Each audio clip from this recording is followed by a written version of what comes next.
Grand Rapids? Yeah. And to Louisville. My name is Michele Hop. I'm a student from IU Southeast, and I'm currently studying journalism and heading into law school in the near future. So in an effort to sort of bridge the gap between media and law school, I decided to do some research on copyright law and the influence that it has on media, especially since the internet has come along and things that have changed with copyright law over that time. As humans, we're constantly involved in a process of thinking and expressing our thoughts and interacting with others as they express their own thoughts. This communication of ideas, creativity, expression, and invention are part of the free flow of ideas, which is so incredibly important in order for a society to flourish. In order to have a healthy and growing nation, artists and writers need to be free to create.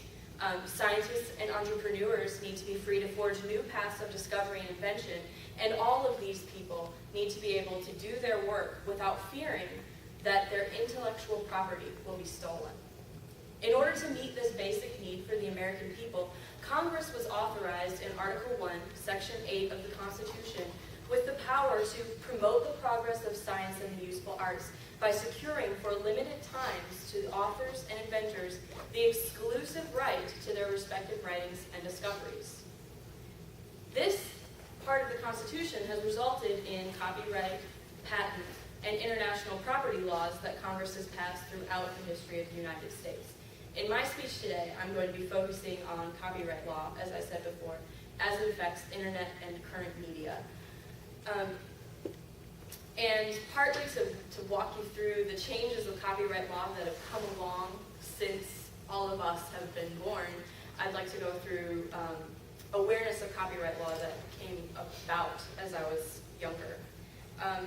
We all spend our whole lives consuming the creativity of others and sharing what we find with people that we care about. We use the creativity of others as a fan for our own fuel of curiosity and creation. This is part of our social nature as humans. We build on each other and are influenced by the work of others that we encounter as part of our culture. And being part of this process means that you will eventually become aware of the copyright laws that set parameters around this process of creating, consuming, sharing, and recreating. Many of us were probably made aware of copyright laws at a very young age.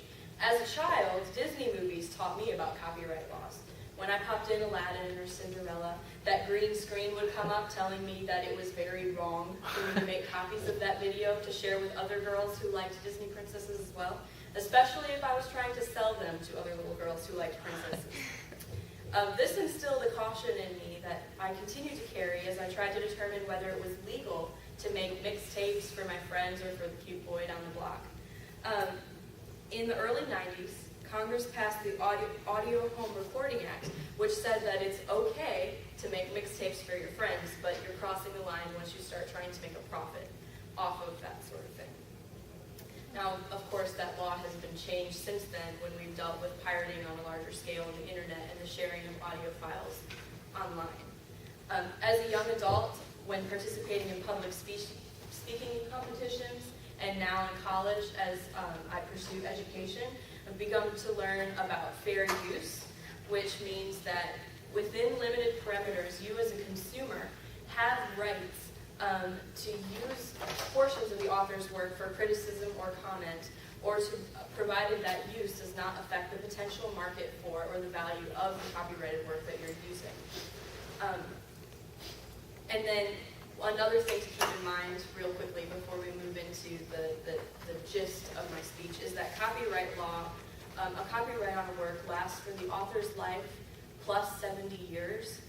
That extent of time that the author has over their piece has been extended for years, again, because of Walt Disney, because he wanted to keep, the Walt Disney Corporation wanted to keep that trademark on Mickey Mouse.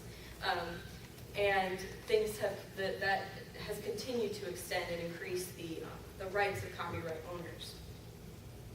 Now, when I first gained access to the internet, I became aware of some changes in copyright law that affected fair use and that affected our ability as consumers to interact with the materials that we find online. And some questions started to arise. Is it right for me to share photos that somebody else took and put them on my own social media site? Will I get in trouble with the law if I download this song? Or what if I take it and mash it up with GarageBand or one of my audio devices? These are the questions today that the current U.S. copyright law deals with. And the problem comes when people try to fix that law by making it even harsher. Big media companies, view internet users as potential thieves.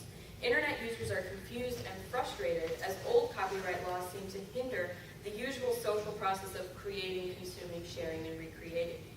The House report on the Copyright Act of 1909 explained this motive behind the copyright law, saying that it was intended for the public good rather than being a natural right of the author. They said specifically that the copyright law is not primarily for the benefit of the author, but primarily for the benefit of the public. So as we address copyright law, we should look at whether or not the way that it's being used to interact with current consumers is actually benefiting the common good of the public more than it is protecting any natural rights that the author possesses. In today's culture with peer-to-peer technology, mashups, remixes, blogging, and reblogging, it is easier than ever for people to make their work available for the public to access. And it's also much easier for consumers to take this work and use it in ways that may or may not be prohibited under copyright law. We all know that media companies have lost money since the internet has come along. They don't have the power of scarcity that they once had, and they cannot control access to the materials that they publish the way that they used to. As a result, media companies have used copyright law, lobbying, and lawyers to crack down on the theft of copyrighted works that has been going on in the digital age. It's important to stop this theft. I would like to stress that I'm not against stopping actual infringement of copyright law. But the problem is that many people who would normally fall in this fair use category I talked about before are now being caught in the crossfire in the midst of a frantic war on piracy. One copyright lawyer, Lawrence Lessig, mentions some examples in his essay, In Defense of Piracy.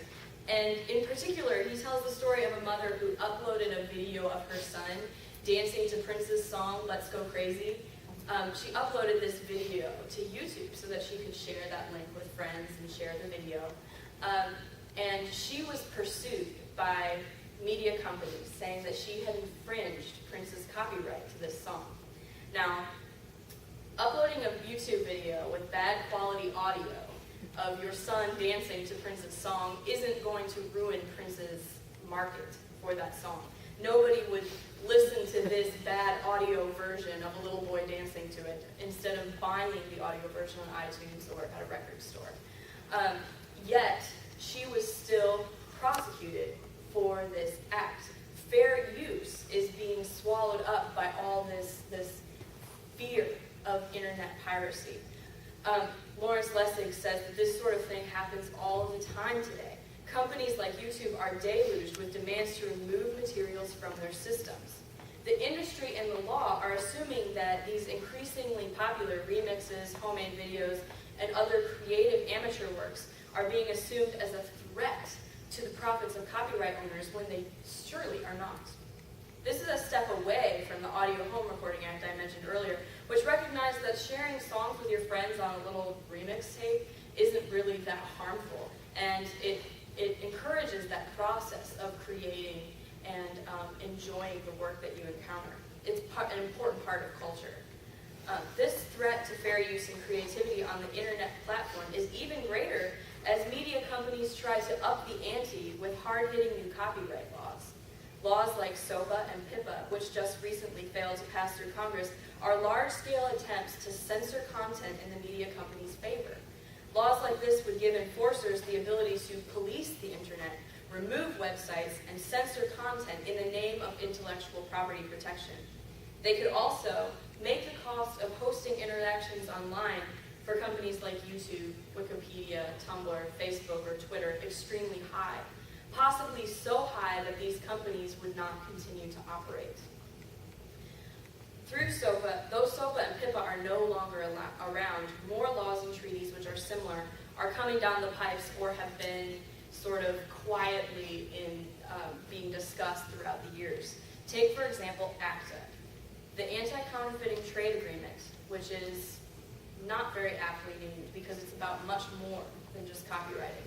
This agreement has been in the works for several years, and it's an agreement between the United States, many European countries and Asian countries, and other countries around the world.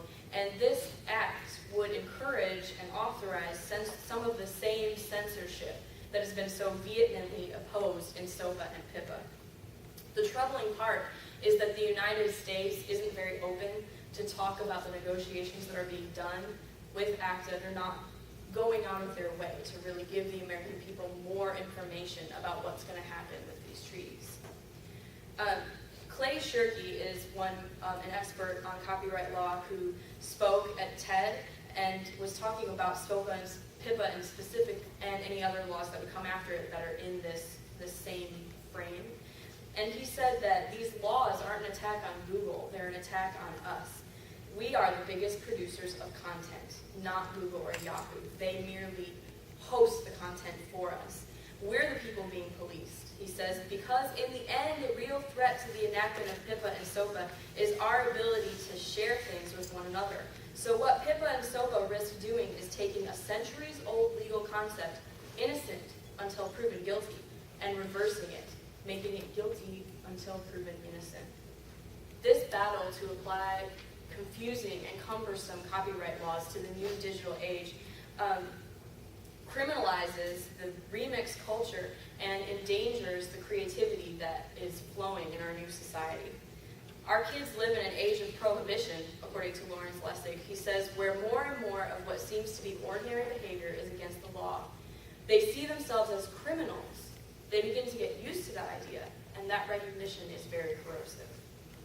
By criminalizing the remix and reblog culture, the media corporations and law enforcers may be effectively alienating a generation and losing a powerful part of our modern culture. In this instance, the harms of this heavy-hitting regulation seem to outweigh the advantages. In fact, the law in the way it is being used now no longer seems to be fulfilling its purpose to promote the common good. Now it seems to be promoting the corporate good. It is time to take copyright law back to the basics, change the public discourse about it, and give the power back to the authors of those works instead of the big media company so that they can make negotiation of fair use more of a conversation between them and their readers and viewers and the people who are interacting with their work. One alternative that I want to end with is the Creative Commons. It's a nonprofit organization and could potentially help with some of the needs that we have in current copyright law issues. It's based in Massachusetts in its attempt to offer some wiggle room in the current copyright system. In the first 6 months of its establishment in 2001, the Creative Commons had more than 1 million works licensed under its free culture licenses. And it essentially gives creators the ability to choose between this buffet of different licenses. These include licenses such as attribution, which allows anybody to remix the work, add to it, change it, redistribute the work, even for commercial purposes, provided they credit that original source. Another license that's available is share alike. It's similar to attribution, but it adds one more stipulation. Anything that you create must have the same kind of licensing that gives people the ability to remix, to redistribute, that sort of thing. And then another one, the final one that's really popular is called no derivatives, which allows for commercial or non-commercial distribution as long as the work remains unchanged. And then there are also non-commercial versions of all of those licenses that say basically the same thing, just that those rights do no longer belong to anybody who would want to make money off of redistributing or remixing the work. These licenses have 3 layers, which I think is pretty neat. The first layer is the legal code, which the lawyers will use to argue in favor of the licenses to make sure that the rights of the authors and of the people who are interacting with the work remain intact. And these licenses, by the way, have held up in every court that they have been challenged in, internationally, not just nationally. They build on the copyright law that we already have, and then they add extra rights to the rights of the owner and of the people interacting with it. The next layer of that license is the human readable layer, because the people who are in charge of Creative Commons understand that most people don't really understand copyright law or really care to understand it. Why would you want to read a huge legal code? You just want to be able to interact with your work and get into it, right? You don't want to stop and like read all these house reports and laws. So they have a form that sort of summarizes it for you, so you know exactly what your rights are and exactly where you stand with the work that you're using. And finally, the last layer of the license is machine readable. It's written in such a way that search engines like Google or Flickr can read the license that's available. And if somebody were to search for Creative Commons work, maybe that was under the first license, the attribution license, it would pull up anything under that license so that you know when you're interacting with that work that you are free to remix it without being in danger of being sued for copyright. The Creative Commons is an organization that can provide a lot of relief because it shifts the focus of copyright regulation back to the common good and allows the creator to protect their rights to their work as much as they want, but potentially gives the user freedom to interact with and use that work more freely without criminalizing them, the way that a lot of the other laws have been proposed. In this environment, there's plenty of incentive for creators to produce without worry of intellectual theft, and also an opportunity for consumers to become more creatively receptive to the author's work. And then any system that allows this culture of sharing, adapting, and interacting with work we encounter helps to encourage our society to be more active in shaping our own culture, which is something the internet certainly has given us a platform to do more efficiently. This would essentially increase the freedom of consumers and creators, so it is my opinion that we should scale back all this crazy lawmaking that we want to do to give the media companies even more reason to hit the internet users harder, and instead encourage people to pursue licenses like Creative Commons so that everybody can more freely be part of this public and cultural discourse.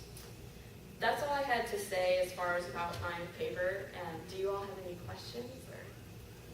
Yes. I know with SOPA and PIPA that they had proposed really harsh, criminal, time. Like if you got caught with a, LimeWire downloaded song, that you could face astronomical time in jail for it. Yeah. Do you know what the stipulations are for that for ACTA? With ACTA, because there are so many negotiations, there's nothing really Concrete. nailed in stone, which I think maybe is some of the reasons the United States doesn't feel like they should share so much information with us, because they think people will get angry about something that maybe potentially isn't going to happen, which I think is ridiculous, because the people of the United States should be able to be involved in the making of that treaty. But that's a totally different sidetrack. Right now, the United States is proposing things that are very similar to SOPA and PIPA to be included in that agreement. There is a recent draft of ACTA that has been posted online that you can access. I don't have it in front of me, so I can't point to specific parts of it that would interest you, but that draft is available and you can read through it and see that some of it is very similar, frighteningly similar.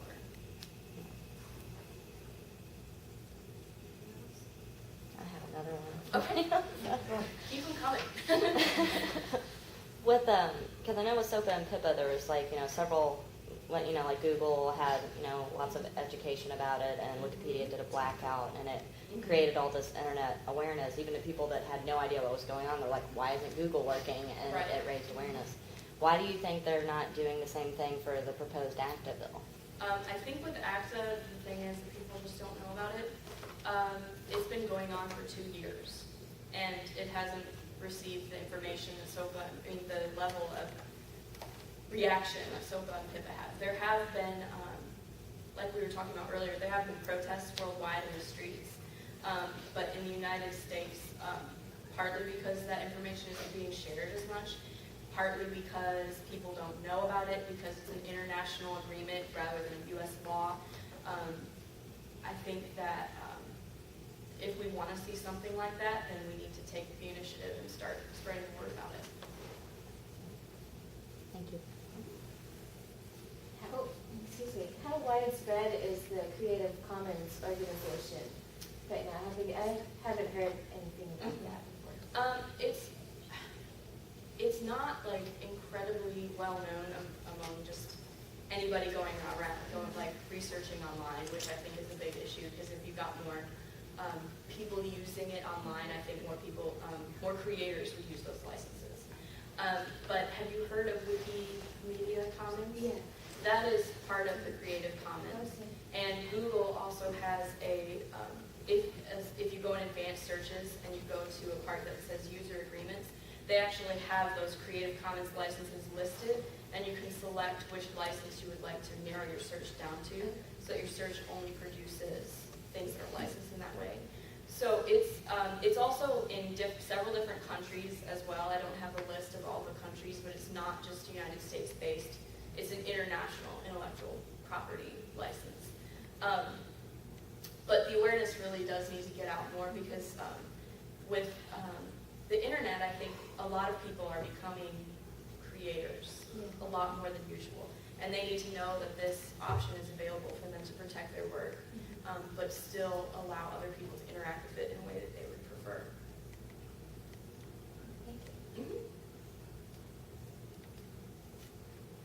Any other questions? If not, then we can go.